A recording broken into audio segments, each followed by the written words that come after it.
Discours prononcé à Épinal, 29 septembre 1946, par le général de Gaulle. Contexte. Dans la nuit du 28 au 29 septembre 1946,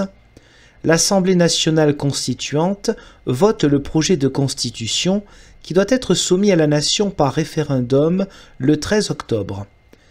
Le 29 septembre, le général de Gaulle prononce place du maréchal Foch à Épinal, où il a été invité à présider les cérémonies du second anniversaire de la libération de la ville, le discours suivant. Dans l'histoire de la France, tissée des plus grandes gloires et des plus grandes douleurs, les Vosges viennent, encore une fois, d'offrir à la patrie le fidèle hommage de leur courage et de leur sacrifice. Nul sol ne fut mutilé plus profondément que le vôtre. Nulle part la destruction des maisons, des fermes, des ateliers, des instruments du travail et de la vie n'a dépassé ce que vous avez subi. Aucune région n'a supporté une proportion supérieure d'hommes et de femmes déportés par l'ennemi. Plus de 10 000. De patriotes fusillés, plus de 3 000. De pauvres gens chassés de chez eux, plus de 80 000. Dans les multiples combats livrés sur les arrières de l'envahisseur par nos forces de l'intérieur, point de fait d'armes plus magnifiques et plus utiles que ceux qui se déroulèrent ici, tels que, par exemple, l'attaque de Corcieux et de Tintruc, le 6 juin 1944, ou la défense de la ferme de Vionbois dans les premiers jours de septembre. Dans les rangs de nos armées, combien furent nombreux et combien furent vaillants les combattants de chez vous. Ah, si les Vosges eurent, pour finir, l'honneur d'offrir à la glorieuse première armée française, à la vaillante 7e armée américaine et à l'immortelle phalange de Leclerc leur base de départ pour bondir jusqu'au Rhin, puis jusqu'au Danube, cet honneur, elles l'avaient bien payé. Leur dévouement et leurs efforts, c'est la France, et la France seulement, qui les inspira aux Vosgiens.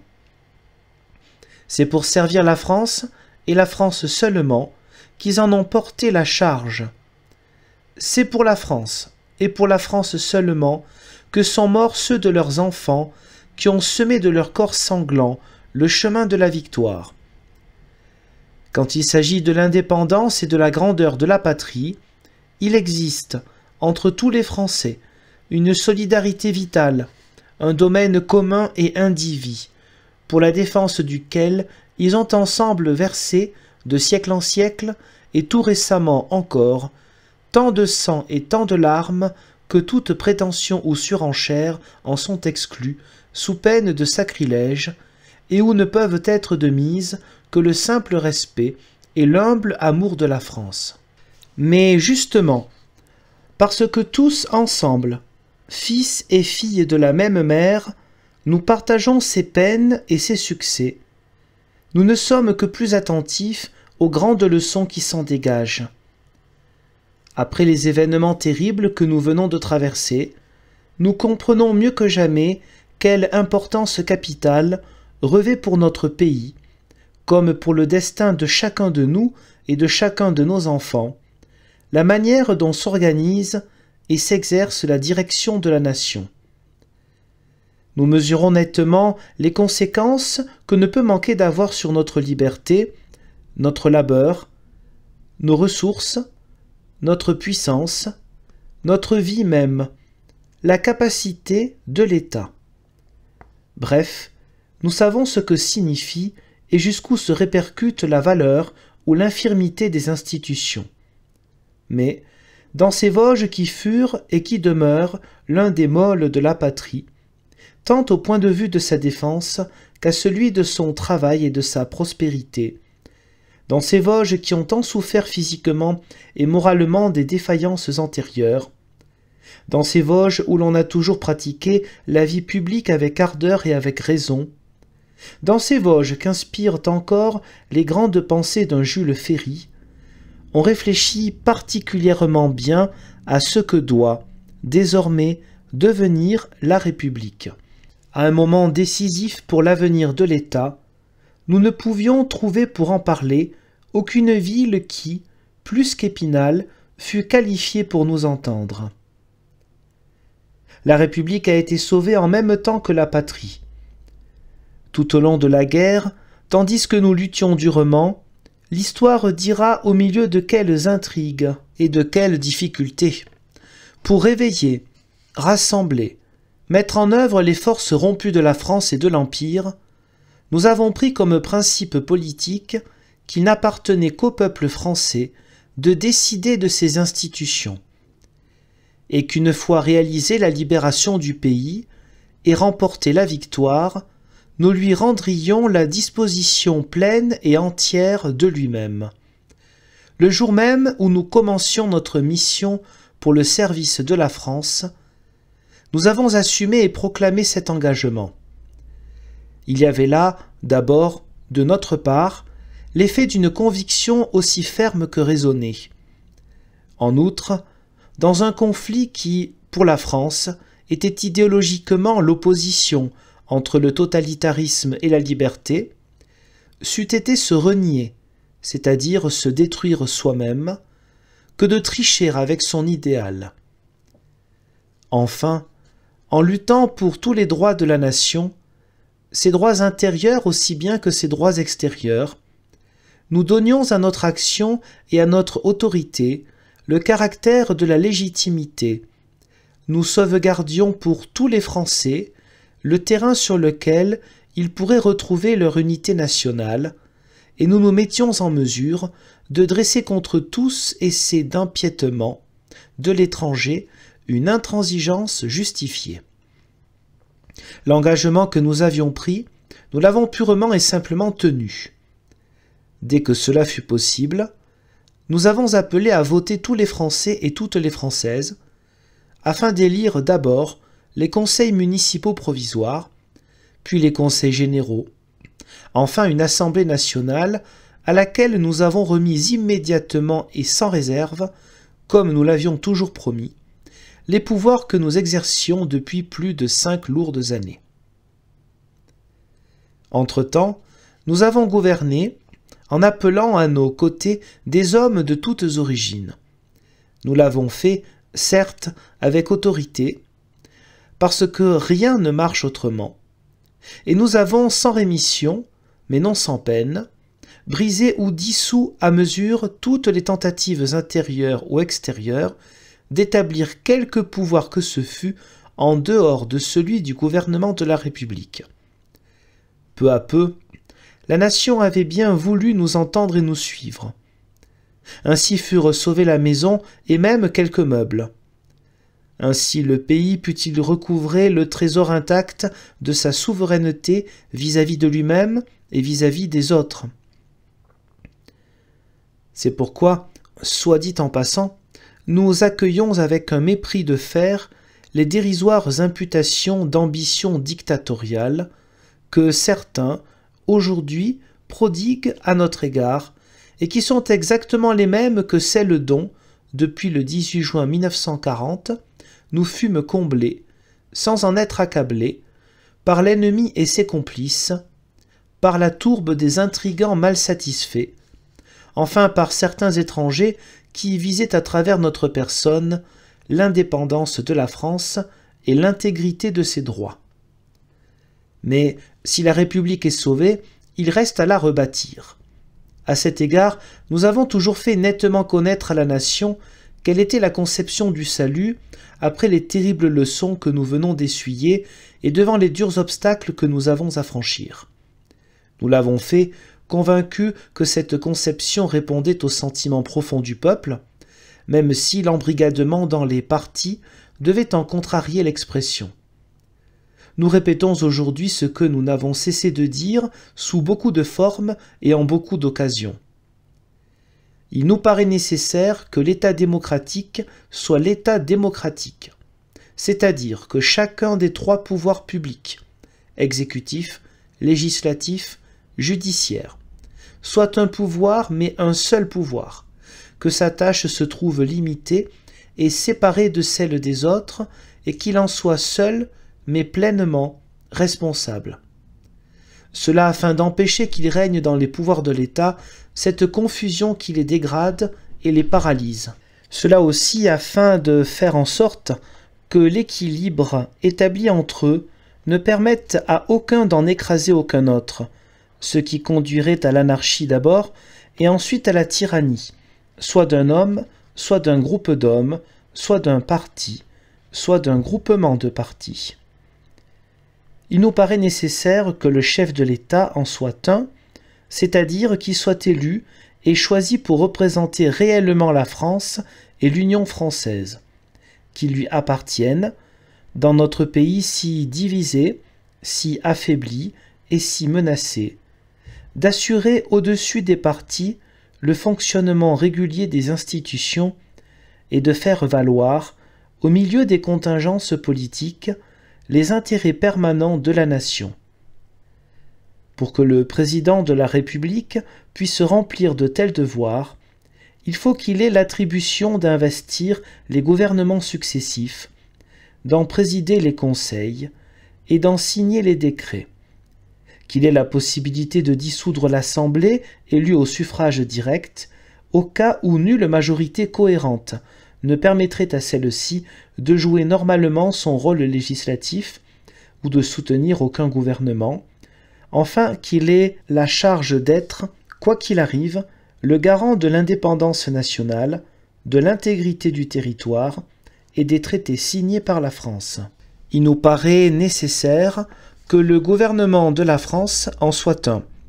c'est-à-dire une équipe d'hommes unis par des idées et des convictions semblables, rassemblés pour l'action commune autour d'un chef et sous sa direction, collectivement responsables de leurs actes devant l'Assemblée nationale, mais réellement et obligatoirement solidaires dans tous leurs actes, dans tous leurs mérites et dans toutes leurs erreurs, faute de quoi il peut y avoir une figuration exécutive, mais non pas de gouvernement. Il nous paraît nécessaire que le Parlement en soit un, c'est-à-dire qu'il fasse des lois et contrôle le gouvernement sans gouverner lui-même, ni directement, ni par personnes interposées. Ceci est un point essentiel et qui implique, évidemment, que le pouvoir exécutif ne procède pas du législatif, même par une voie détournée qui serait inévitablement celle des empiètements et des marchandages. Le Parlement doit comporter deux chambres, l'une prépondérante, l'Assemblée nationale, élue au suffrage direct, la seconde, le Conseil de la République, élu par les conseils généraux et municipaux, complétant la première, notamment en faisant valoir, dans la confection des lois, les points de vue financiers, administratifs et local qu'une assemblée purement politique a fatalement tendance à négliger. Il nous paraît nécessaire que la justice soit la justice, c'est-à-dire indépendante de toute influence extérieure, en particulier des influences politiques. Si donc, comme il est raisonnable, la justice s'administre en un conseil de la magistrature, encore serait-il indispensable que ce conseil demeurât fermé aux interventions des partis. Il nous paraît nécessaire que l'Union française soit une union et soit française, c'est-à-dire que les peuples d'outre-mer qui sont liés à notre destin aient la faculté de se développer suivant leur caractère propre et accèdent à la gestion de leurs affaires particulières à mesure de leur progrès, qu'ils soient associés à la France pour la délibération de leurs intérêts, et que la France maintienne sa prééminence pour ce qui est commun à tous, politique étrangère, défense nationale, communication, affaires économiques d'ensemble.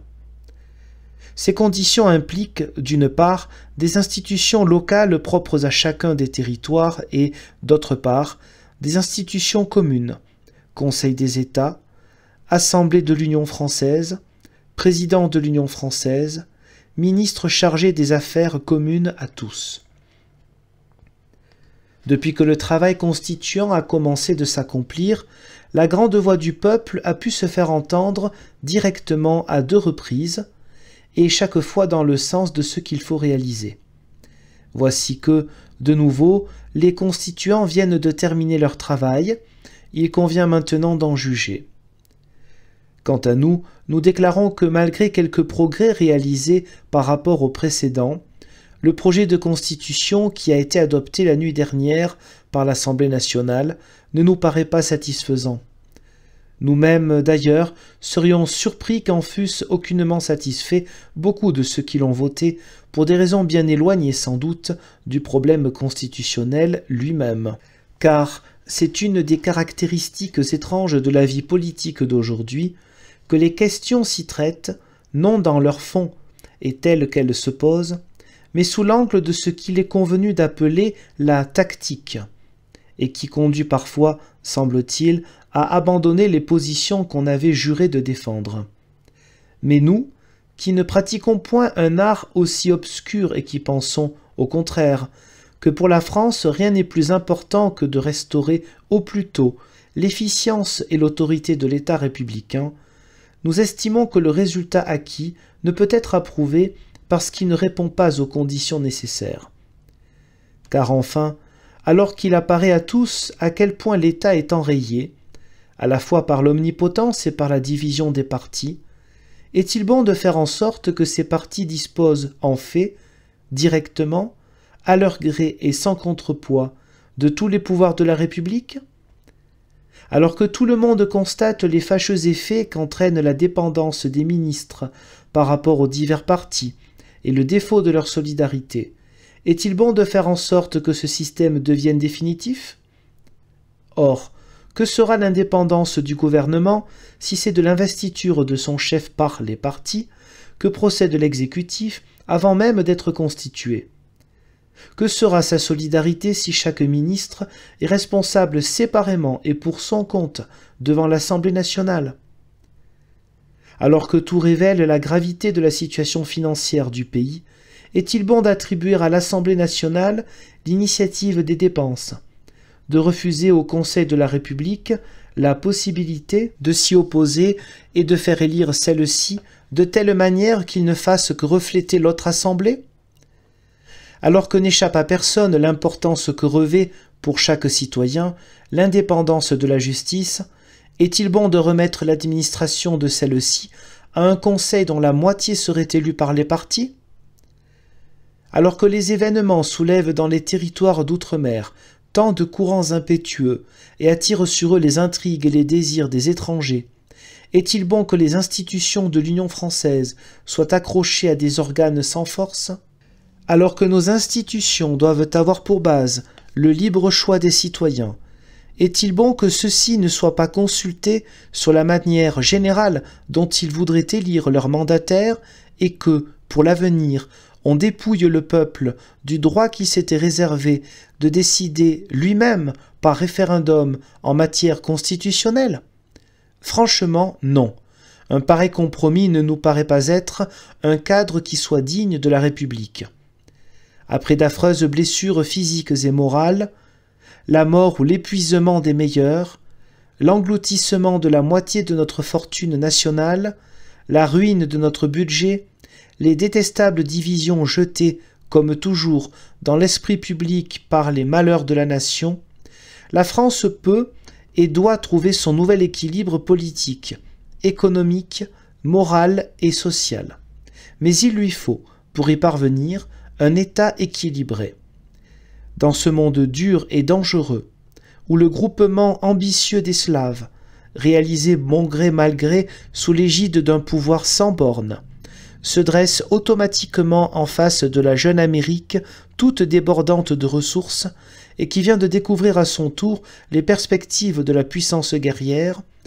alors que l'Occident de l'Europe est, pour un temps, ruiné et déchiré, la France et l'Union française n'ont de chance de sauvegarder leur indépendance, leur sécurité et leurs droits que si l'État est capable de porter, dans un sens déterminé, une responsabilité pesante et continue. Nous ne résoudrons les vastes problèmes du présent et de l'avenir, conditions de la vie des personnes et des familles, et d'abord des moins avantagés,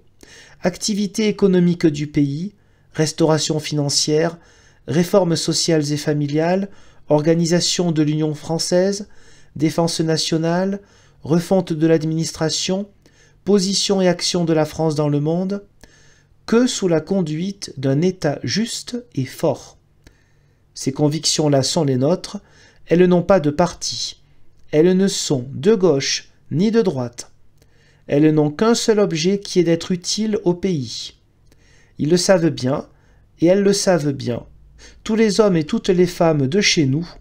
dont nous avons eu souvent l'honneur et le réconfort de toucher le cœur et d'atteindre l'esprit en leur demandant de se joindre à nous pour servir la France. Cette fois encore, nous sommes certains que la clarté et la fermeté, qui sont toujours les habiletés suprêmes, l'emporteront en définitive, et qu'ainsi naîtront pour la France les institutions républicaines de son salut et de son renouveau.